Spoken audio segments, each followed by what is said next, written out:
The former housekeeper of a murdered Spokane Valley man says she's being forced to testify in the murder trial, even though she'd like to be removed from the witness list. Ken Cross was found beaten and shot to death in his home back in September of 2008. Now his accused killer is getting ready to stand trial. KXLY4's Tania Dall spoke to Teresa Nelson tonight, one of the last people to see Cross alive. That's right, Dave. Teresa Nelson was one of the last people to see Cross alive. She was questioned by detectives multiple times, and at one point detectives thought she may have tipped off Brzezinski before the murder. Now she's being called as a witness, but all Nelson wants is to be left alone. I'm hurt, my nerve.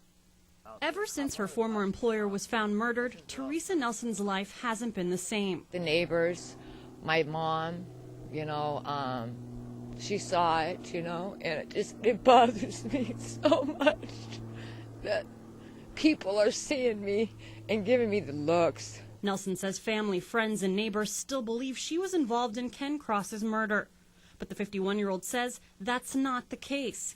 She never knew accused killer David Brzezinski. And they searched my house, they took my car, they took everything, tore my house apart.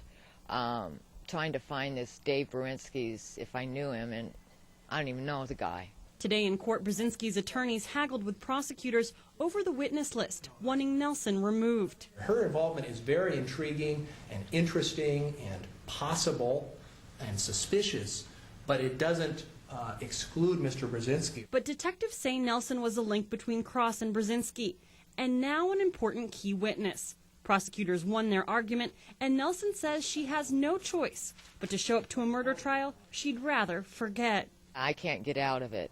I'm subpoenaed. If I don't go to court, they said I'd go to jail.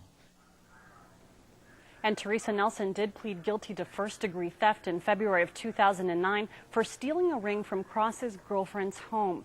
David Brzezinski is charged with premeditated first-degree murder, and jury selection is expected to start this week. Reporting live, Tania Dall, KXLY4, HT News.